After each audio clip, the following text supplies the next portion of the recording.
Coba bandingkan Indonesia dengan negara lain seperti Dubai atau Qatar yang kita semua tahu itu negara kaya. Semua masyarakatnya punya duit, nyetir mobil Ferrari, Lamborghini itu seperti hal biasa, bukan hal mewah. Sedangkan kalau kita lihat ke Indonesia, masyarakatnya rata-rata miskin semua, yang kaya hanya minoritas. Nah, kalau kita bandingin lah, kenapa kayak gitu? Ya, kita bisa bilang Qatar dan Dubai semua jadi kaya karena sumber alamnya luar biasa banyak, terbesar minyaknya di seluruh dunia, ya kan? Tapi bukannya Indonesia punya banyak sumber alam juga ya? Kalau kita lihat sumber emas terbesar di dunia, itu Freeport di Papua, yaitu Indonesia. Kita punya sumber kelapa sawit terbesar di dunia, yang kedua Malaysia. Kita punya sumber ikan laut, seafood terbesar kedua setelah Cina, dan Cina pun banyak nyuri dari negara-negara seperti Philippines dan Indonesia juga. Kita punya sumber batu bara nomor 6 terbesar di dunia, yang di atas Indonesia hanya negara maju semua. Amerika, Rusia, Australia ini negara maju semua. Tapi kok Indonesia toh yang termasuk negara miskin?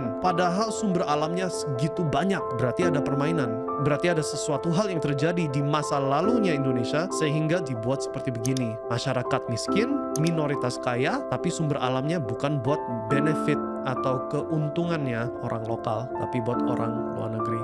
So, itu yang mau kita bahas di video ini, dan kalau siap mulai, ayo kita langsung mulai. Kali ini saya mau merujuk kepada buku, oke? Karena sudah saya bilang berkali-kali di channelnya Mindstack, kalau mau lihat masa depan harus tahu masa belakang dulu, oke? Karena walaupun gak selalu persis sama, sering mirip kejadian masa lalu sama masa depan. So, kali ini lihat ke yang saya merujuk, buku namanya Confessions of an Economic Hitman: How America Really Took Over the World. So, ini ceritanya gimana Amerika bisa menguasai seluruh dunia dan ibaratnya perkosa banyak negara. Negara yang punya banyak minyak disikat sama Amerika. Negara yang punya akses infrastruktur yang luar biasa penting disikat sama Amerika. So, itu cerita buku ini. Penulisnya sendiri, dia itu yang langsung bekerja dan involved dalam kasus-kasus ini. Di antara contoh-contoh yang disebutkan di buku ini, salah satunya termasuk Indonesia. Jadi dia sebutkan secara langsung apa yang terjadi di Indonesia. Tapi karena ini video publik di sosmed ya, saya harus agak hati-hati, sensitif dengan hal ini. Jadi yang saya contohin hanya strategi umumnya, dan mungkin pilih contoh negara lain, contoh Panama yang juga disebutkan di buku ini.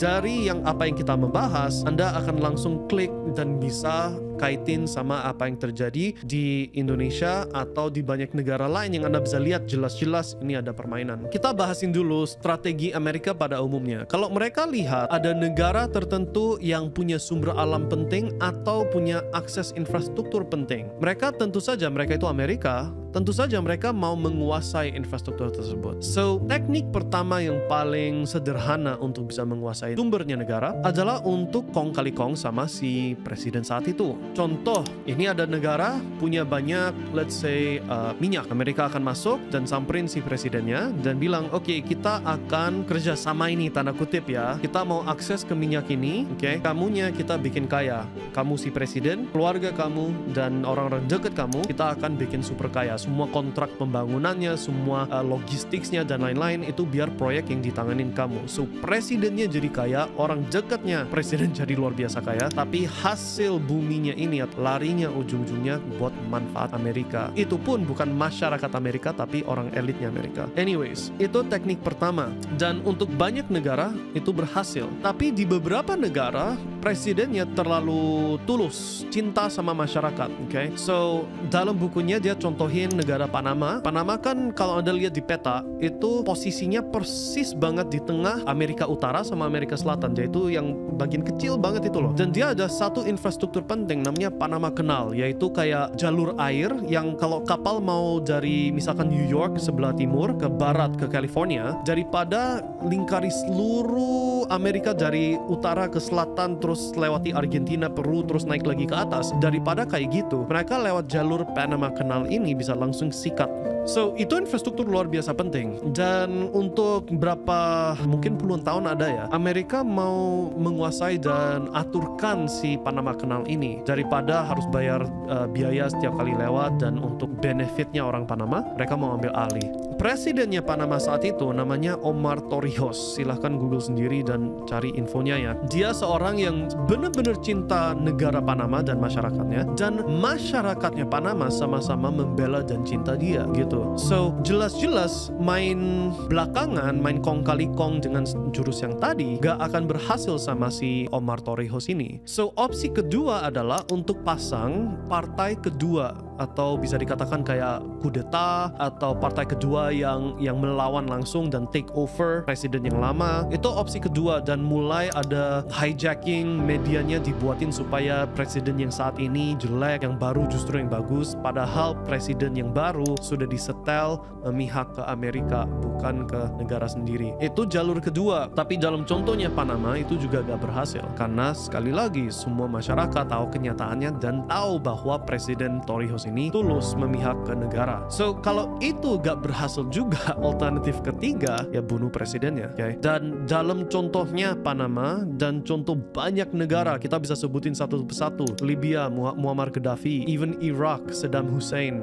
right? Banyak negara yang memiliki sumber alam penting, gak bisa ditekuk sama Amerika, ya ujung-ujungnya presidennya mati. Termasuk Panama, Omar Torrijos juga sama-sama meninggal. Nah, meninggalnya kalau contoh dia bukan dibom sih, officialnya helikopter accident. Kita omong kendaraannya presiden ya gak mungkin itu cuma accident, ya itu ada kejadiannya. Nah, itu 3 opsi, and then opsi keempat yang terakhir ya perang. Tapi opsi 3 dan 4 itu susah kalau sebuah negara memiliki kekuatan militer kuat. Contoh Korea Utara, so North Korea, gak bisa di take over semena-mena karena ya punya nuclear bomb. So itu jalurnya Amerika untuk bisa hijack atau perkosa sebuah negara, right? Ambil ahli. Nah, kenapa saya ceritakan hal ini ya? Tentu saja bukan dengan niat mau membuat masyarakat Indonesia ribut atau gimana ya, tapi hanya untuk buka mata Anda ke kenyataan bahwa kalau Anda hidup di negara Indonesia, udah lahir dan besarnya di negara ini, Anda nggak tahu realitas yang lain. Taunya ya umumnya semua orang makan tahu tempe, semua orang susah beli mobil mewah, rumah bla bla bla. Anda dibuat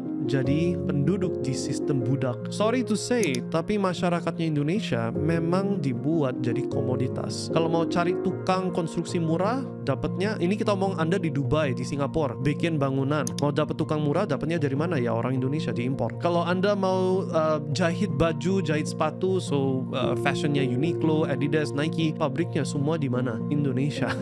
Right? So gimana caranya mereka bisa paksa orang Indonesia selalu terima keadaan kayak gini? Ya banyak sih, dari hal media, dari hal budaya yang dibuat. So contoh ya, hanya Indonesia yang ada konsep sembako 9 bahan pokok. Itu konsep apa? Di negara lain gak ada konsep 9 bahan pokok. Masa you kalau mau hidup yang sehat cuma perlu minyak kelapa sawit, beras, gula, garam, apa ini? Mie goreng, susu.